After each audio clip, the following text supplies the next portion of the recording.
क्या इनका फ्रेंड पाकिस्तान जिसकी बात ज्यादा करते हैं, जिसमें सर्जिकल स्ट्राइक नहीं की, क्या वो खुल के जाके किसी का पक्ष लिया है? हम क्यों इस लड़ाई के अंदर घुसे जब हमारा राष्ट्रीय हमारे भारतवासियों को प्रोटेक्ट करना है? हाँ, ईरान की सबसे बड़ी है कि जब भी भारत और पाकिस्तान का युद्ध हुआ है वो पाकिस्तान की तरफ खड़ा हुआ है। सेना की बात होगी और कतई बर्दाश्त नहीं किया जाएगा हमारे मेजर जनरल को अगर आप चाटुकार भाषा में संबोधित करेंगे तो। पत्रकारों को बोलते बोलते इस तरह की आदत पड़ गई, आप सेना तक पहुंच गए। क्यों अश्विनी सिवाज को लेकर आप इस तरह की टिप्पणी करेंगे? शर्म करिए अपने ऊपर, शर्म करिए अपने ऊपर सुरेंद्र राजपूत जी, शर्म करिए अपने ऊपर और शर्म करनी चाहिए चित्रा। आपको शर्म। जान दे देंगे इसके लिए, क्या बात कर रहे हो आप? राम राम, नमस्कार, आदाब। देश की बात भारती के साथ में आज एक दिलचस्प डिबेट लेकर हाजिर हूं। आज की डिबेट होने वाली है न्यूज एंकर चित्रा त्रिपाठी और कांग्रेस के प्रवक्ता सुरेंद्र राजपूत के बीच। मुद्दा है इजराइल, अमेरिका और ईरान के बीच हो रहे युद्ध का। इस डिबेट के बीच में सुरेंद्र राजपूत जो कांग्रेस के प्रवक्ता हैं वो मेजर जनरल को कुछ उल्टी पुल्टी बातें बोल दी हैं, जिसको लेकर चित्रा त्रिपाठी ने कांग्रेस के प्रवक्ता को आड़े हाथों लिया है। तो आइए सुनते हैं और समझने का प्रयास करते हैं। आप पूरा वीडियो देखिए, प्रॉमिस करता हूं आपको बहुत पसंद आएगा। रखेंगे। बार बार ये सवाल भी पूछे जा रहे हैं और आपका भी रिएक्शन मैंने पढ़ा और देखा ईरान के संदर्भ में। जो आम लोग हैं वो ये सवाल पूछ रहे हैं कि जब हमारा पाकिस्तान के साथ युद्ध हुआ तब ईरान का रुख क्या इंडिया के साथ था? नहीं था। तो आज मौजूदा वक्त पे क्या जरूरत है? अगर 2-3 मजबूत देश लड़ रहे हैं तो उसमें जाकर भारत अपना स्टैंड ले ले और एक तरफ खड़ा हो जाए। गुट निरपेक्षता तो पंडित नेहरू ने ही बनाया ना, और आज उसी को हम फॉलो कर रहे हैं। तो क्या दिक्कत हो गई है राजपूत साहब? 3-4 चीज़ें हैं चित्रा जी। पहली चीज़ तो आपने इजराइल के विदेश प्रतिपक्ष के नेता की बात करी। तो जब ऑपरेशन सिंदूर हुआ था तो उस ड्यूरेशन में एक एक भारतीय और एक एक भारतीय पार्टी, चाहे प्रतिपक्ष में हो चाहे सत्ता पक्ष में, ऑपरेशन सिंदूर के साथ खड़ी थी जब तक नरेंद्र मोदी जी ने अपना कायरतापूर्ण निर्णय नहीं लिया जो कि सीज फायर का था, और वो भी डोनाल्ड ट्रंप के कहने से। उस दिन तक सारी की सारी पार्टियां नरेंद्र मोदी जी के पीछे खड़ी थी, सर्वदलीय बैठक में खड़ी हुई थी। तो ये तो हमारी नीति है, इसमें तो कहीं कोई दो राय नहीं। अब नरेंद्र मोदी जी अगर राजनीतिक रूप से कमजोर कोई निर्णय लेते हैं और कमजोर रणनीतिक निर्णय लेते हैं तो हम क्या कर सकते हैं? हमें तो फिर उनका विरोध करना पड़ेगा। एक बात। दूसरी बात, भारत की स्थिति पिछले 70 सालों में इतनी खराब कभी नहीं हुई, भारत की विदेश नीति की दुर्दशा इतनी खराब कभी नहीं हुई कि भारत कोई स्टेक होल्डर ही नहीं, भारत की बात कोई कर ही नहीं रहा है। भारत की विदेश नीति की इतनी दुर्दशा हो गई है और हमारी जो इंटेलिजेंस की इतनी दुर्दशा नरेंद्र मोदी जी की सरकार ने कर दी है कि भारत के प्रधानमंत्री इतने बेसुध हो गए हैं कि उन्हें पता ही नहीं है कि 2 दिन बाद इजराइल युद्ध करने वाला है ईरान से, और वहां पर वो जा रहे हैं और कैंसेट में एक ऐसा पट्टा पहन रहे हैं या एक ऐसा वो ले रहे हैं जिसका ना भूतो ना भविष्य, तो ना उससे पहले वो पुरस्कार किसी को दिया गया ना उसके बाद वो किसी को पुरस्कार दिया जाएगा। तो आज की डेट में अगर भारत की स्थिति इतनी अनिर्णय की हो गई है, भारत की स्थिति इतनी अनवैलिडेट हो गई है, इतनी जीरो हो गई है कि हम पूरी दुनिया में कोई स्टेक होल्डर ही नहीं, अगर इस पर हम सवाल उठाते हैं, जीसीसी में यानी गल्फ कंट्रीज में अगर हमारे 1 करोड़ भारतीयों का भविष्य दांव पर लगा हुआ है, दुबई सहित 40 देश हैं उनमें 1 करोड़ भारतीय से ज्यादा रह रहे हैं। और सबसे मजे की बात बताता हूं चित्रा जी, शायद और किसी का ध्यान नहीं गया होगा इस पर, जितने एपेस्टीन फाइल के शेयर होल्डर्स हैं, जितने, चाहे वो गल्फ कंट्री के लोग हों, सऊदी अरब के हों, कहीं के हों, जो भी स्टेक होल्डर एपेस्टीन फाइल के हैं, चाहे वो यूएस के स्टेक होल्डर्स हो, चाहे हमारे हिंदुस्तान के स्टेक होल्डर्स हो, चाहे हरदीप पुरी जी हो, चाहे मोदी जी का नाम लिए हुए हो, वो सारे के सारे युद्ध में रत हैं, युद्ध कर रहे हैं, मानवता के खिलाफ युद्ध कर रहे हैं, और या फिर चुप बैठे हुए हैं। ठीक है, ये एप्स्टीन फाइल का भी एक असर आपके सामने आता है। एक सवाल सुरेंद्र राजपूत जी, बिल्कुल सही बात है, लेकिन 1965 और 1971 में तो एप्स्टीन फाइल था नहीं। यहाँ पर देखिए निशिकांत दुबे की ओर से जो सांसद हैं उनकी ओर से कुछ डॉक्यूमेंट लगाते हुए सोशल मीडिया पर लिखा गया है कि ईरान ने 1965 और 1971 में पाकिस्तान को हमारे यानी भारत के खिलाफ लड़ने के लिए पैसे, विमान और हथियार दिए थे। और आज भारत अगर चुप है ईरान के इस मसले पर क्योंकि उनकी आपस की लड़ाई है, तो आप कह रहे हैं नहीं हमें तो इन्वॉल्व होना चाहिए। इसके अलावा उनकी ओर से एक और जो जानकारी साझा की गई है इस पर भी आपको गौर फरमाना चाहिए। राहुल गांधी जी की ओर से जो सवाल खड़े किए गए हैं उस पर जवाब देते हुए उनका ट्वीट है, आपकी जानकारी के लिए 1984 में जब तत्कालीन प्रधानमंत्री इंदिरा गांधी जी की हत्या हुई थी तो ईरान के तत्कालीन सर्वोच्च धार्मिक नेता खुमैनी साहब ने भी किसी प्रकार का कोई बयान जारी नहीं किया था, कोई बयान जारी नहीं किया था। सुरेंद्र राजपूत जी, हमको जारी करना चाहिए। हमें अपना हित भूलकर पहले खुद जाना चाहिए उसमें। सुरेंद्र राजपूत जी, दो चीजें बड़ी स्पष्ट हैं चित्रा जी। शायद या तो आप कांग्रेस की बात नहीं समझ रही हैं या समझना नहीं चाह रही। आप एक जीनियस प्रस्तोता हैं, हम इस चीज को मानते हैं। पहली चीज तो भारत को कभी भी, हिंदुस्तान को कभी भी कांग्रेस ने नहीं कहा इन्वॉल्व हो। हमने कहा अन्याय के खिलाफ आवाज उठाना, इन्वॉल्व होना नहीं होता है, नंबर एक। नंबर दो, अगर हमारी नेता की हत्या के खिलाफ अगर कोई चीज, कोई आदमी नहीं बोल रहा है तो इसका मतलब ये नहीं है कि हम किसी के अन्याय के खिलाफ ना बोले। अन्याय होगा तो हम बोलेंगे, ये हिंदुस्तान की नीति है, मेरी नीति नहीं है। अभी एक सुरेंद्र राजपूत जी, जो हमारी और आपके लिए अन्याय है वो कुछ महिलाओं के लिए, हालांकि ईरान में जो रहा है, देखिए खामनेई साहब एक बहुत बड़े धार्मिक लीडर थे और उनका उसी तरह से सम्मान होना चाहिए। हमारे देश के जो शिया बहुल लोग हैं और उनकी जो भावनाएं हैं उनका भी बहुत सम्मान।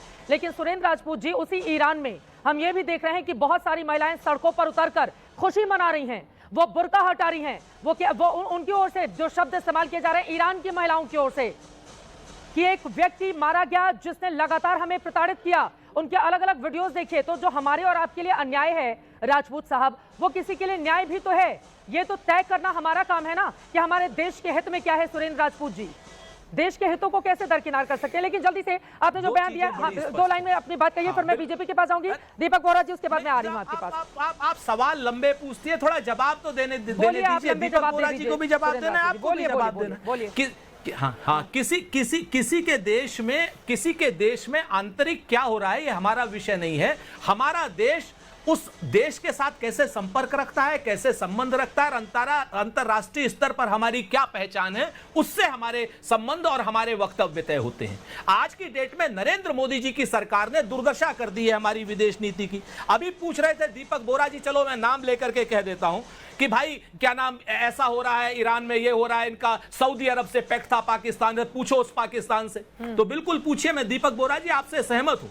बिल्कुल पूछना चाहिए आपको नरेंद्र मोदी जी से, जो बगैर बुलाए बिरयानी खाने गए थे नवाज शरीफ के यहां, उनसे आपको जरूर पूछना चाहिए कि भाई पाकिस्तान और सऊदी अरब का आपस में संबंध है तो पाकिस्तान युद्ध में क्यों नहीं उतरता है। आपकी तरफ से मैं पूछ लेता हूं भारतीय जनता पार्टी से कि पाकिस्तान के क्या नाम नुमाइंदे होकर के नरेंद्र मोदी जी ये जरूर बताएं कि भाई ये क्यों नहीं उतर रहे हैं सऊदी अरब की तरफ से। और रही बात हिंदुस्तान की, तो हिंदुस्तान की अपनी एक परिस्थिति है, अपनी एक छवि है, अंतरराष्ट्रीय छवि है, जिसका नाश मार दिया है नरेंद्र मोदी की सरकार। मुझे लगा प्रदीप भंडारी जी बार बार ये सवाल पूछे जा रहे हैं, भाई खामनेई एक बड़े धार्मिक नेता थे, हमारे देश की भी एक बड़ी आबादी शिया लोगों की है जो उनसे एसोसिएट करती है, तो दुख के दो शब्द तो बोले जा सकते थे प्रदीप भंडारी जी। चित्रा जी, मुझे लगता है कि कांग्रेस पार्टी को डिप्लोमेसी आती नहीं है और कांग्रेस पार्टी की इतनी देश से नफरत हो चुकी है कि उसको कहीं ना कहीं डाइजेस्ट ही नहीं हो पा रहा है कि भारत ने, कि एमईए ने एक ऑफिशियल स्टेटमेंट दे दिया कि भाई every nation should protect it's territorial integrity and territorial sovereignty. साथ में भारत ने ये बोल दिया कि it is on the side of peace. ये जानबूझ के चाह रहे हैं कि भारत कोई ऐसी डिप्लोमेटिक मिस्टेक करे जिससे कि ये बोले अरे देखो देखो देखो भारत का नुकसान हो गया। और ये ठीक ऐसा ही जो है रशिया यूक्रेन में भी चाह रहे थे। जब ऑपरेशन सिंदूर हुआ था चित्रा जी, हर देशभक्त ने देखा कि कैसे 1000 से ज्यादा पाकिस्तानी जो ड्रोन्स आए थे उसको भारत की सेना ने मुंहतोड़ जवाब दिया, खत्म हुआ। 1 इंच भी जो है हमारी भूमि को ना हमारे किसी भारतवासी को दिक्कत हुई। ये हमारा राष्ट्रीय हित था। तब क्या कोई पूरी दुनिया जो है वो आके बोली कि हम इंटरफेयर करेंगे? क्या बोले? ये इंडिया ने, पाकिस्तान ने हिंदुस्तान के ऊपर आतंकी हमला किया और हिंदुस्तान ने मुंहतोड़ जवाब दिया। तब भी कांग्रेसी उस वक्त ये पूछ रहे थे कि भारत ने बहुत बड़ी गलती की, बताओ भारत के जेट्स कितने गिरे। ये नहीं पूछ रहे थे कि पाकिस्तान के कितने जेट्स भारत ने मारे, ये पूछ रहे थे कि हिंदुस्तान के कितने जेट्स गिरे। पहली बात। अब इनसे बात करता हूं। इन्होंने बोला कि भाई किसी और को अवार्ड नहीं मिला। अरे जो बाइडेन को मिला, एंजेला मर्केल को मिला। प्रधानमंत्री नरेंद्र मोदी इकलौते भारतीय प्रधानमंत्री हो गए जिनको इजरायली पार्लियामेंट से मिल गया, क्योंकि गांधी वाड्रा परिवार को नहीं मिल पाया तो इनको अब नफरत देश से होना चालू हो गई। ये एप्स्टीन की बात करते हैं, इनको इतना भी नहीं पता कि एप्स्टीन में इनके खुद के नेता इन्वॉल्व है, पर इसमें मैं नहीं आऊंगा। मैं आपसे पूछ रहा हूं, रमजान के वक्त की बात की जा रही है, 50 से ज्यादा मुस्लिम देश है, क्या हर मुस्लिम देश ने खुलकर कोई स्टैंड लिया है? क्या इनका फ्रेंड पाकिस्तान, जिसकी बात ज्यादा करते हैं, जिसमें सर्जिकल स्ट्राइक नहीं की, क्या वो खुल के जाके किसी का पक्ष लिया है? हम क्यों इस लड़ाई के अंदर घुसे जब हमारा राष्ट्रीय हमारे भारतवासियों को प्रोटेक्ट करना है? हाँ, हमारा राष्ट्रीय है कि अगर कोई भारत का निवासी कहीं भी रह रहा है उसको सुरक्षित वापस लाना या उसमें करना। उसने एम्बेसी ने बोला वी आर इन टच। वहां से लोग बोल रहे हैं कि India is the safest place. ये तो मानते ही नहीं थे कि भारत सबसे सेफेस्ट प्लेस है, दुनिया में साबित हो गया भारत सबसे सेफेस्ट प्लेस है। इनको मिर्ची यही है कि भारत की इकोनॉमी आगे कैसे बढ़ रही, भारत में इन्फ्लेशन, लेकिन फिर उसी सवाल के पास मैं आऊंगी कि अगर हमारे वहां के बहुत सारे शिया धर्म से जुड़े हुए लोग हैं, शिया बहुल इलाके के लोग सड़कों पर उतरकर प्रदर्शन कर रहे हैं, तो फिर आखिर उस तरह से उनको उनके आत्मा की शांति या उस तरह के ट्वीट क्यों नहीं किए गए? आप सहमत हैं यहाँ पर दीपक बोहरा जी की बात से? क्योंकि बार बार ये पूछा जा रहा है कि हमने देखिए बेंजामिन नेतन्याहू से बातचीत कर ली, प्रधानमंत्री ने 2 दिन पहले जब युद्ध की शुरुआत हुई इसके 2 दिन पहले वहां पर वो इजरायली संसद में और पूरी पुरजोर तरीके से उनकी ओर से कहा गया कि 140 करोड़ भारतीय इजराइल के साथ खड़े हैं और किसी भी परिस्थिति में खड़े रहेंगे। लेकिन जब ईरान की बात आती है तो एक खामोशी जरूर नजर आती है। इसके पीछे की वजह क्या दिखाई देती है? और ईरान के साथ अगर कोई भी मुस्लिम देश, जैसा कि खुद दीपक बोहरा जी ने ऐड किया, कोई भी खड़ा नजर नहीं आ रहा है, या तो वो अमेरिका के साथ है या तो वो चुप है। इसके पीछे की वजह क्या समझ में आती है? देखो, एक सच्चाई है चित्रा कि जो हमारे बारे में कह रहा है कि भारत ने स्टेटमेंट नहीं दी, मुझे लगता है कि बड़ी पावरफुल स्टेटमेंट दी है कि भाई टेरिटोरियल इंटीग्रिटी और सॉवरेनिटी हर देश की जो है बरकरार होनी चाहिए। मुझे लगता है इनडायरेक्टली आपने इशारा किया कि अगर कुछ भी ऐसा कोई देश दूसरे देश पे हमला करता है, हम उसके साथ नहीं हैं। तो मुझे लगता है कि भारत ने बार बार यह कहा कि हम हैं डायलॉग और डिप्लोमेसी की तरफ। और अब जो बात आ रही है, जिस प्रकार से वहाँ सिचुएशन है, आज आप देखो ईरान जो है वो सभी मुस्लिम कंट्री तो हैं जिन पे हमला किया 12 की 12, उन पे हमला किया इसने सऊदी अरेबिया, यूएई, ओमान, कतार, जॉर्डन, बहरान और टर्की के ऊपर तो नहीं गया ये, बल्कि साइप्रस तक चला गया। तो सच्चाई ये है कि ये लड़ाई का दायरा बढ़ा रहा है और ये सारा मुस्लिम कंट्रीज के ऊपर ही अटैक किया इसने। तो इसके साथ इसलिए नहीं खड़ा हुआ कि सबको ये डर है कि कल को ईरान न्यूक्लियर हथियार बढ़ा लेगा तो वो एक प्रकार से पूरे रीजन के लिए थ्रेट है। वो अगर वो उसके बारे में हर कोई देश यही कह रहा है कि जिस प्रकार से इसने जमावड़ा बना रखा था काफी मिसाइलों का भी, अगर ये लंबी मिसाइलों की बना लेता तो कल को यूरोप को भी ये थ्रेट करेगा। तो सच्चाई ये है, अगर आप सिचुएशन को पूरी तरीके से परखें तो भारत जो कर रहा है वो बहुत ठीक है, क्योंकि आपको अपना नेशनल हित देखना होता है। There are no permanent friends and permanent enemies in international relation. जो परमानेंट है वो आपके नेशनल इंटरेस्ट है। मुझे लगता है सोच समझ के भारत की डिप्लोमेसी जारी है, एक मैच्योर डिप्लोमेसी का मुजाहरा किया है। तो ऐसे मौके पे जब दूसरे देश भी खुल के नहीं आए हैं, कई मुस्लिम वर्ल्ड में किसी ने कुछ नहीं बोला, तो हमें भी सोच के चलना है। अश्विनी से बात की, तो इसी के साथ मेरा सवाल ये है, आप देखिए आपने देश की सेवा में अपनी पूरी जिंदगी लगा दी। मेरा सवाल आपसे ये है कि जब मौजूदा वक्त में विपक्षी दलों की ओर से ये सवाल पूछे जाते हैं कि ईरान को लेकर हम साफ साफ क्यों नहीं बोल रहे हैं, वहां पर खामनेई की हत्या कर दी गई, उसको लेकर हमारा रुख स्पष्टता के साथ सामने क्यों नहीं आता है, तो इस पर आप क्या जवाब देना चाहेंगे? तो कई बार चुप रहने में ही बहुत कुछ है, और आपने चुप रह के भी काफी कुछ कह दिया है। और आपने तो बोल दिया है कि टेरिटोरियल इंटीग्रिटी और सॉवरेनिटी जो है वो मेंटेन होनी चाहिए पूरे देशों की, तो उसके अगेंस्ट तो आपने बोला अगर कोई हमला हुआ। तो मुझे लगता है कई बार सोच विचार करके चलना पड़ता है। और ये बात अगर आप ईरान की करो, मैं 2 बातें बताना चाहूंगा ईरान के में, क्योंकि मैंने उनके ऊपर स्टडी किया और अच्छे भी नहीं रहा अभी। ईरान की सबसे बड़ी है कि जब भी भारत और पाकिस्तान का युद्ध हुआ है वो पाकिस्तान की तरफ खड़ा हुआ है। कश्मीर इशू उसने बार बार उठाया। हाँ, आज ये भी सच्चाई है कि अब ऑफ लेट लास्ट 10 साल से हमारे रिलेशन ईरान से अच्छे हुए हैं, स्पेशली चाबार को लेकर, क्योंकि चाबार पोर्ट भारत के हित में है। वो एक बाईपास करता पाकिस्तान को, जाता है अफगानिस्तान, सेंट्रल एशियन स्टेट और नॉर्थ साउथ ट्रांसपोर्ट कॉरिडोर को जोड़ता है। इस हिसाब से भारत ने अभी भी बोला है कि अगर कोई मध्यस्थता या कोई ऐसा काम कर सकता है इस इलाके में, वो भारत ही है, क्योंकि भारत के रिलेशन सभी मुस्लिम कंट्री से भी अच्छे हैं, इजराइल से भी हैं, ईरान से भी अच्छे हैं। तो कई बार होता है चुप रहना ही मुझे लगता है बेटर है डिप्लोमेसी में, और इसी को हम दिखा रहे हैं। मगर ये भी सच्चाई है, आप पाकिस्तान जैसे देश को देखें, वही पाकिस्तान जो कभी कुछ बोलता है कभी कुछ बोलता है, आज वो अमेरिका को बेसिस दे देगा। अमेरिका अगर हमला करता है, ग्राउंड डाउन ट्रुप्स करता है, तो जो साउथ ईस्ट की तरफ से अगर जो रास्ता है तो वो पाकिस्तान दे सकता है, अपनी बेसिस दे सकता है, वो पैसे के लिए कुछ भी कर सकता है। अगर आप देखें, मैं ये बताऊं कि अगर कल अमेरिका सोचता है उसको ट्रुप चाहिए या बूट्स ऑन ग्राउंड, जो करेगा नहीं, अगर वो अप्रिशिएट भी करता है, तो यही 3-4 देश हैं जिनका बॉर्डर। बहुत बड़ी बात आपकी ओर से कही गई है। मनीष मिश्रा जी, मैं आपके पास आऊंगी, लेकिन एक बार सुरेंद्र राजपूत जी का जल्दी से रुख कर लेती हूँ।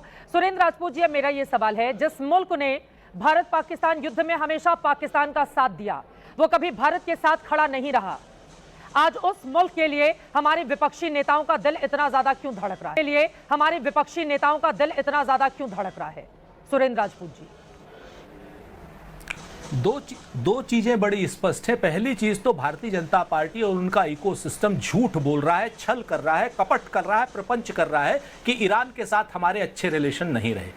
ईरान ही इकलौता ऐसा देश था पूरे ओपेक मुल्कों में, जितने यहां पर डिप्लोमेट बैठे हुए हैं ये भी कान खोल कर सुन लें कि कश्मीर का मुद्दा अगर अंतर्राष्ट्रीय स्थिति में नहीं आने दिया तो हमेशा ईरान ने भारत का साथ दिया है, ऑफिशियली भी अनऑफिशियली भी। जिनके दिमाग में कुछ पर्दे पड़ गए हैं भारतीय जनता पार्टी की चाटुकारिता के, वो पुरानी डिप्लोमेटिक बुक्स को उठा करके देख ले। नंबर एक, बड़ा ट्रस्टेड पार्टनर रहा हमारा और बड़ा सही पार्टनर रहा। दूसरी बात मैं आपको बताऊं, जो लोग आतंकी और ये जो भारतीय जनता पार्टी के प्रवक्ता अभी उल्टी सीधी बातें कर रहे थे, वो लोग इस बात का जवाब नहीं दे पा रहे कि जिस आतंकी पाकिस्तान को लगातार ये लोग आज की डेट में बीच में घसीट रहे हैं हिंदुस्तान और ईरान के रिलेशन में, उसी आतंकी पाकिस्तान के साथ जिस पाकिस्तान ने हमारे 26 सिंदूर उजाड़ दिए थे, उनके साथ क्रिकेट खेलने जाते हैं चंद रुपयों के लिए।